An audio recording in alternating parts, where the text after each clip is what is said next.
The SEC and the Big Ten just rewrote the playoff rules, giving themselves more spots and more opportunity, while Clemson seems to be playing on hard mode. We'll talk about it right here on Locked on Clemson.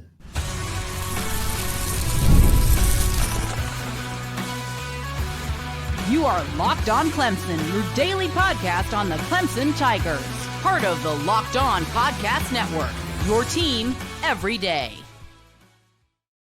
What's up, Tiger fans? Morgan Thomas here, Clemson fan, Clemson grad, host and producer of Locked on Clemson, part-time host and producer over on 105.5 FM The Roar. Thank you so much for making Locked on Clemson your first listen every day. We're part of the Locked on Podcast Network, your team every day. And if you're new to the show, be sure to hit that like button and subscribe button so you never miss an episode. You know how we do it here on Locked On.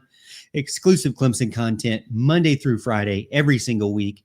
And don't forget to follow me in between episodes over on X at The Morgan T Show, where we can talk about all things Clemson whenever and however you want. Coming up on today's episode, we're going to talk about that new playoff format and how it kind of stacks the deck against Clemson and others out there. And if you're a fan of the show, you're not going to be surprised or shocked by what we're going to talk about today, because I have been warning you that this was coming. You should know that it is coming, and you should not be shocked at all. But it's still all the more frustrating because the SEC and the Big Ten have given themselves second chances and left Clemson and other teams that are not in the premier group of conferences, or the two conferences, stuck with zero room for error. If you think that this new playoff system and format is fair, well, it seems fair on the outside. If you think it's fair, you probably are leaning more towards you're an SEC fan. Clemson fans may not be as upset because we're typically one of the better teams in the ACC. So we feel as if we're always going to be one of the top teams in the country to be able to get into the playoffs. But where it really matters the most is when you're seeing other teams have an easier path to the playoff than you do, simply because they're in a different conference.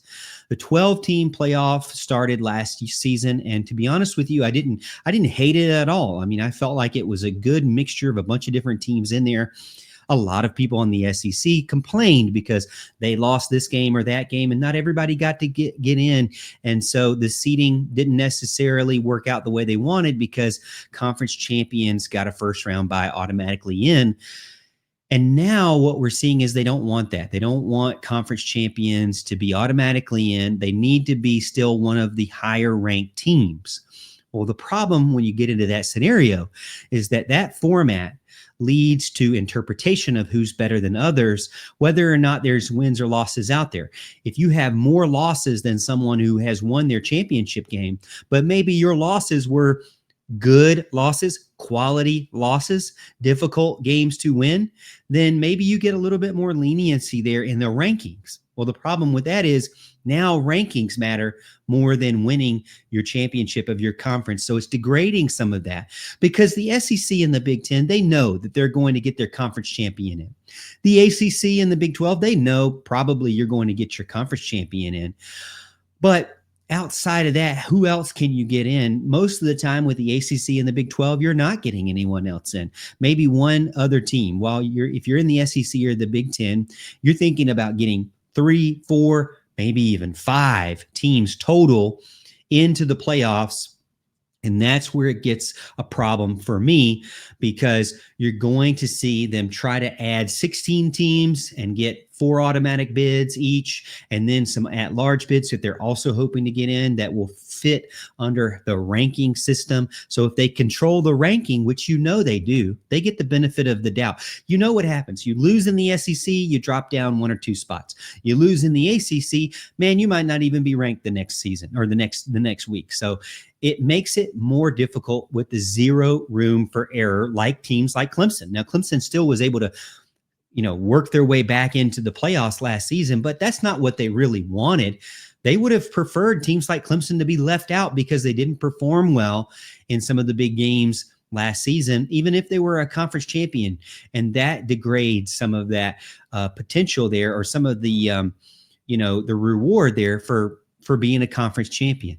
Where it really bothers me the most is when you're going to let possibly play-in games start to happen, where you bring together your top 6 teams, your top 8 teams, and instead of having a traditional conference championship game on a conference championship weekend, you have a play-in game weekend where you have 4 really important games where any of those teams, whoever wins, gets into the playoffs. So now you're having potential of a 6th seed in the SEC winning the very last game of the regular season, or I guess the first game of the postseason, to be able to win a play-in game to get into the playoffs, where Clemson and other teams in the Big 12 and the ACC are basically, you have to win your conference or be the runner-up in your conference, and that's it. You cannot be 6th best and have a play-in game. But that's what it's going to be like eventually with the SEC and Big Ten and how they want to design it.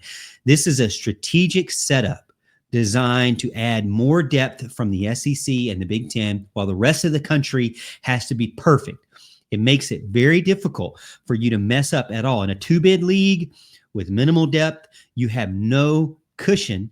And I can understand the format was built by power conferences and for power conferences. And Clemson is an elite team. But the unfortunate thing is ACC is not an elite league, and that matters now more than ever. Clemson is getting pulled back because of the fact they're in the ACC. The system, even though Clemson's strength is that they are elite, it's not enough just to be elite and put all this money and effort into it, because they don't have as much support from their conference to be able to get them in to the playoffs and have a fair shake. The rules are rewarding teams in the SEC and the Big Ten with that big-time TV value. And Clemson has big-time TV value as well, but they're not in the right conference. The SEC and the Big Ten, they get a little bit better of a margin for error. You know, a 2-loss SEC team is definitely going to make it in. A 3-loss SEC team probably at this point is going to make it in. A 4-loss SEC team may be able to get in. Maybe even a 5-loss SEC team is going to be able to get in, depending on how they finish the season and if they can win a play-in game at the end of the season, if that's how it goes. Depth and perception outweighs actual wins on the field. We talked about this week, and what Greg Sankey came out. He would rather win quality matter more than actually win losing games. The SEC and the Big Ten obviously have an advantage over that. They're going to have more top-ranked teams than the ACC and the Big 12, and sometimes it's literally just perception on who you played or not. The playoff hopes rely on you having a good perception of what your conference is and what your schedule has been and what your wins have been. And now it's going to get away from just going into your championship game. Now, I'll tell you, Clemson still controls their destiny. You know, they win and they're in. But the idea that that's all they need to do and it's purely merit is not true. History shows that rankings are influenced by perception and narratives and media momentum, and things that happen early in the season get completely forgotten. All the things that the SEC and the Big Ten love to dominate: rankings, influence, and perception, and narratives, and media, all those things that they already dominate. It's not just about football.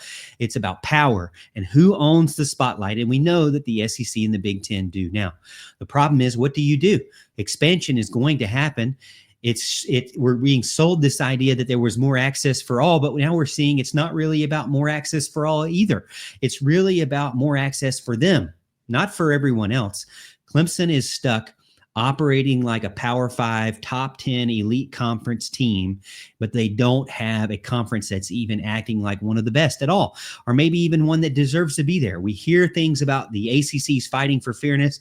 I don't believe it at all. I have no confidence in what the conference is doing for Clemson at all. If Clemson is going to keep competing for national titles, it's not enough just to be the best in the ACC. They have to be able to play this political game and get themselves in the right spot. They have to be able to adapt.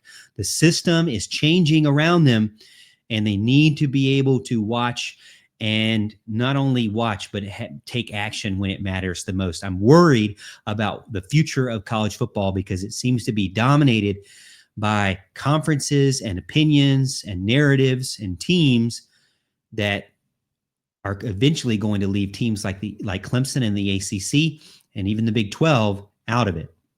We're going to continue the discussion talking about the ACC and the Big 12 and that super league that I've been begging for years.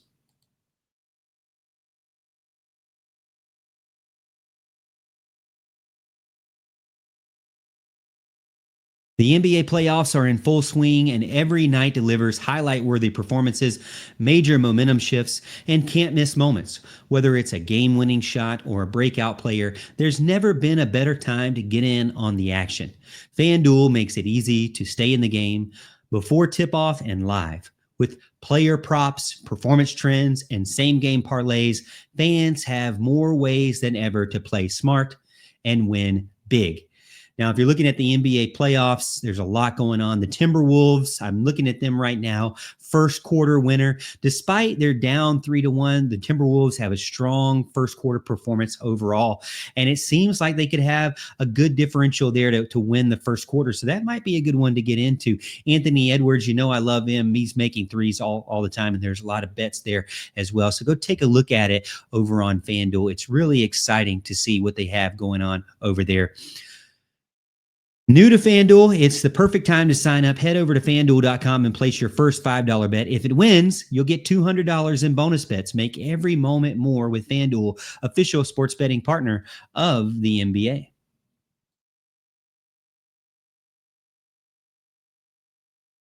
The SEC and the Big Ten have formed empires now, and it's Clemson's turn to figure out what they're going to do. Maybe the option is to build something themselves and push back internally and leave the SEC and the Big Ten out of their options. A lot of fans, including myself, say, hey, it'd be great to jump to the Big Ten, be great to jump to the SEC.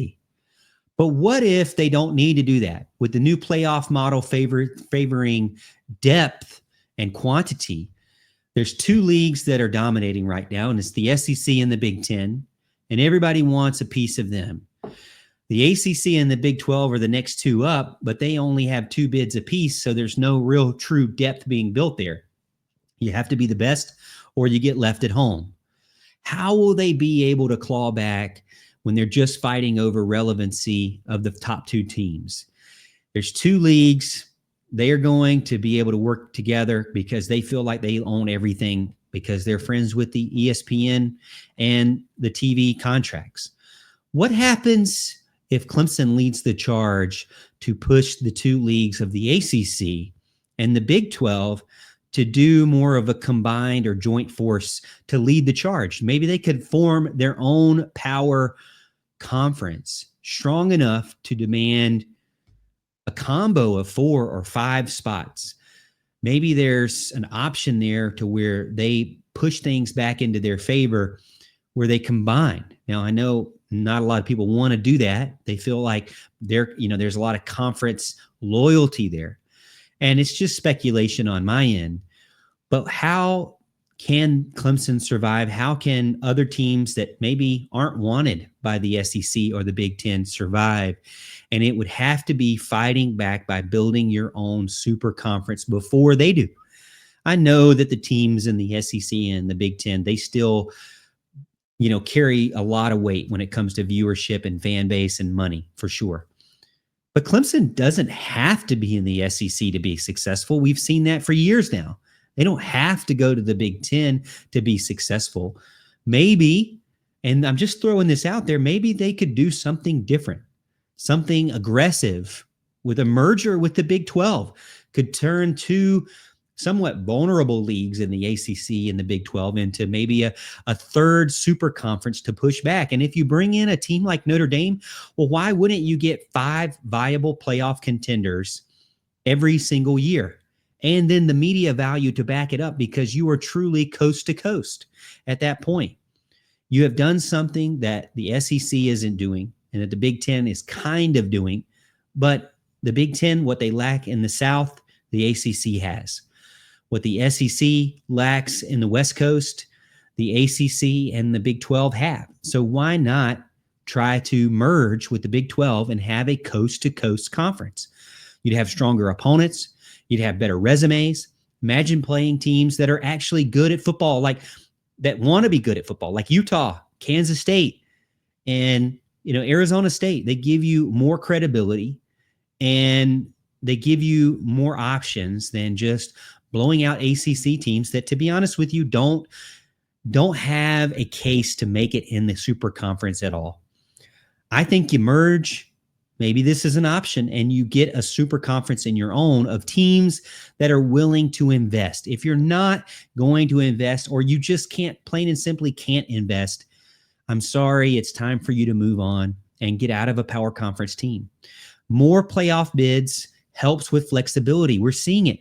Why don't you combine, use your teams that you have available, or your automatic bids that you have available, and make your own play-in game and have an even better opportunity to have a national style feel with your play-in games rather than just the SEC taking their ball and going home.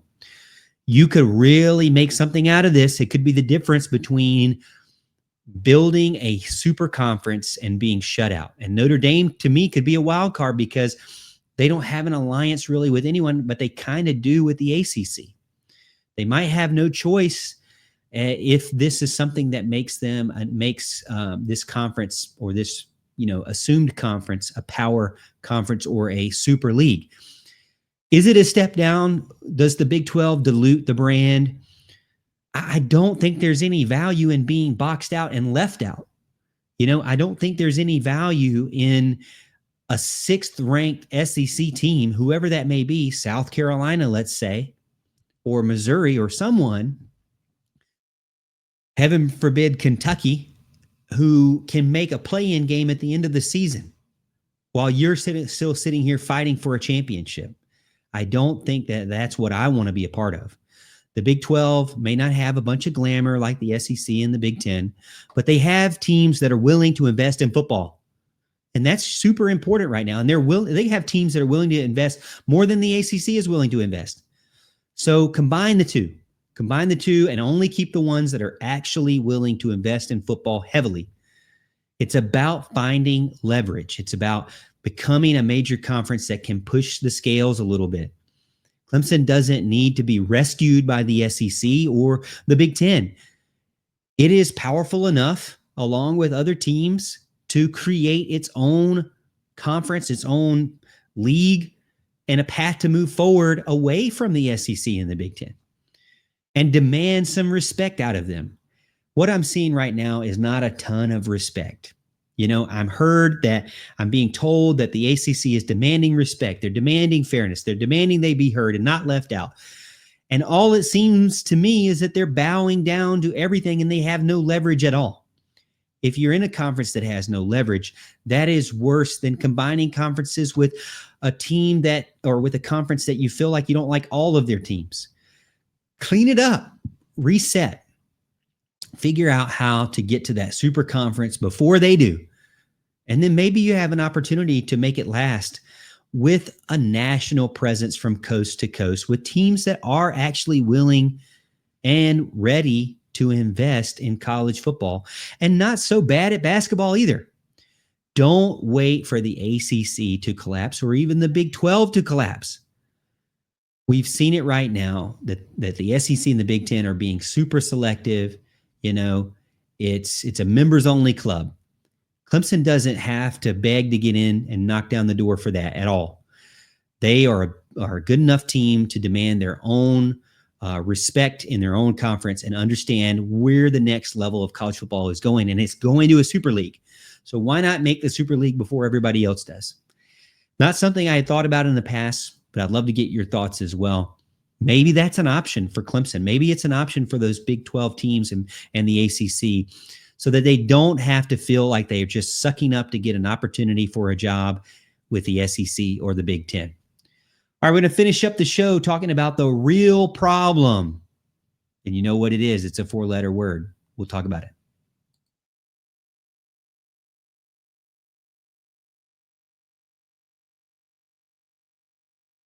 Playoff access, playoff opportunity, playoff seeding, wins and losses, conference championship games, playoff games, play-in games. There's all different ways that we're being sold on how you can make it to the playoffs, how you can make it to the championship game.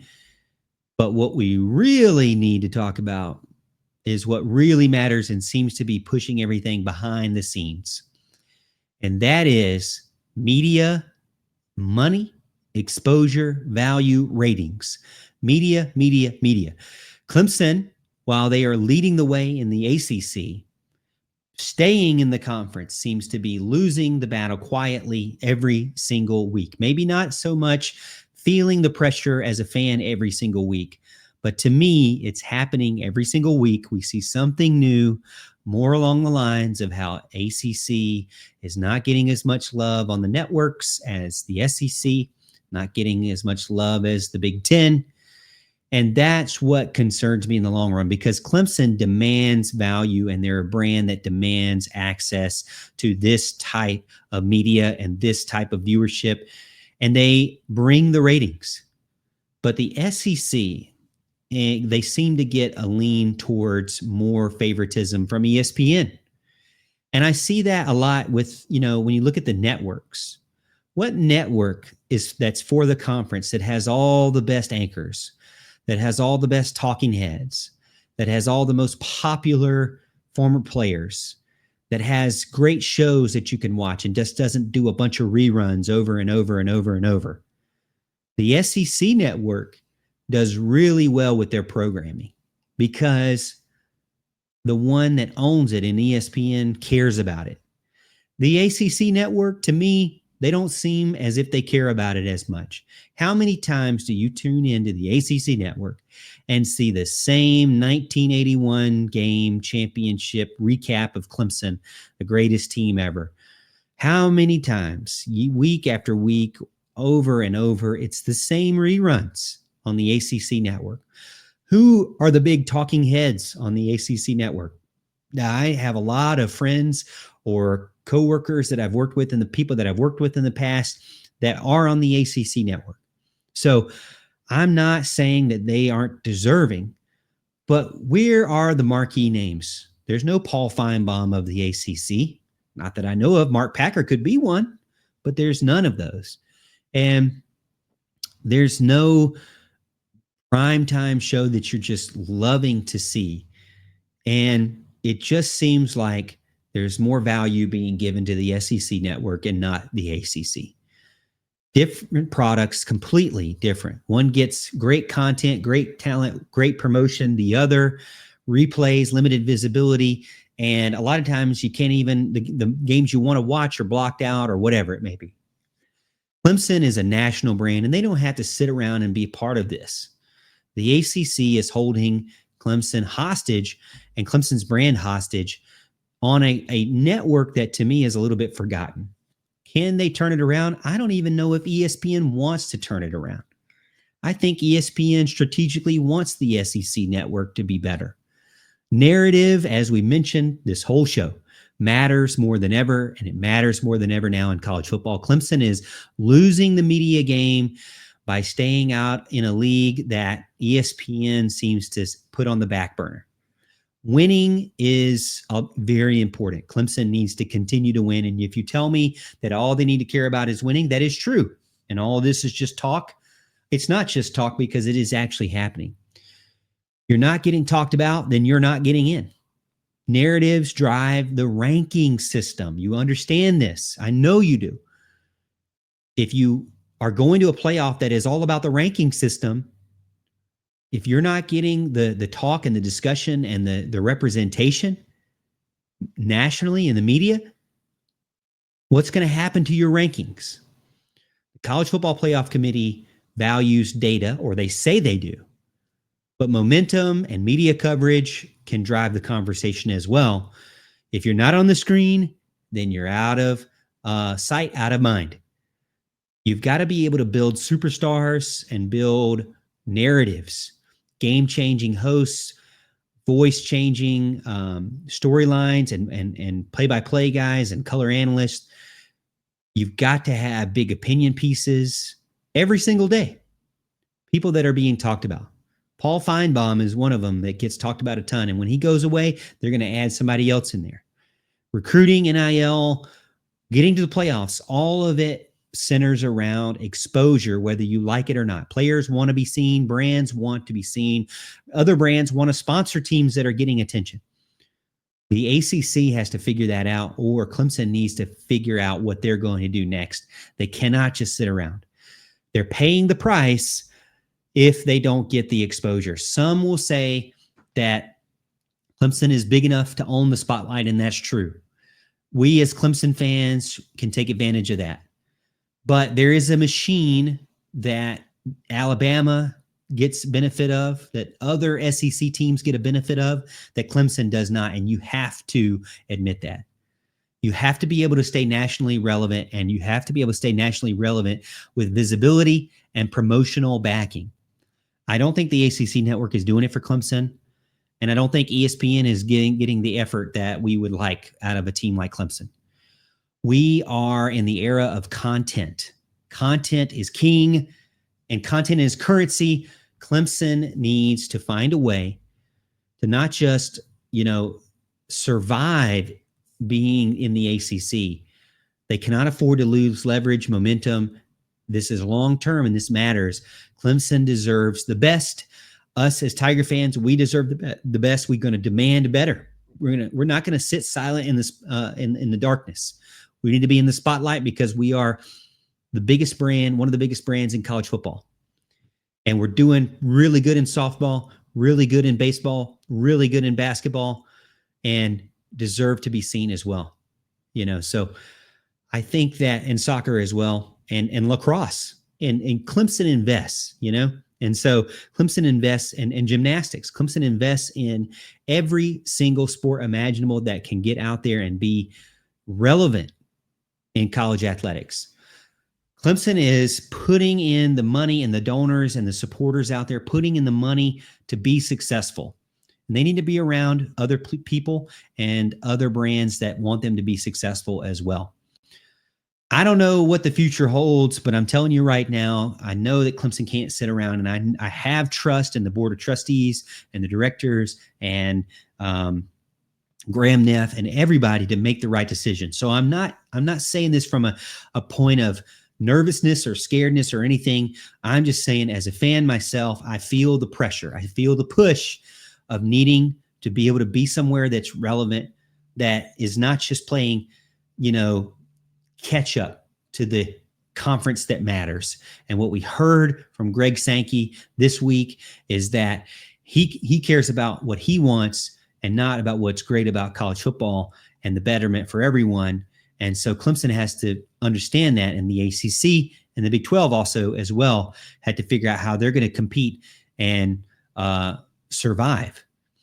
All right, I appreciate everyone being part of the show. Thank you so much again for making Locked On Clemson your first listen of the day. For your second listen, don't forget to check out the Portal Show. Brian Smith has the latest rumors, portal entries, and signings. You can be the most informed fan of the rapid changes to college football landscape. Find the Portal on YouTube or wherever you listen to podcasts. And as always, Tiger fans, I'll see you tomorrow, and I'll see you at the top of the hill.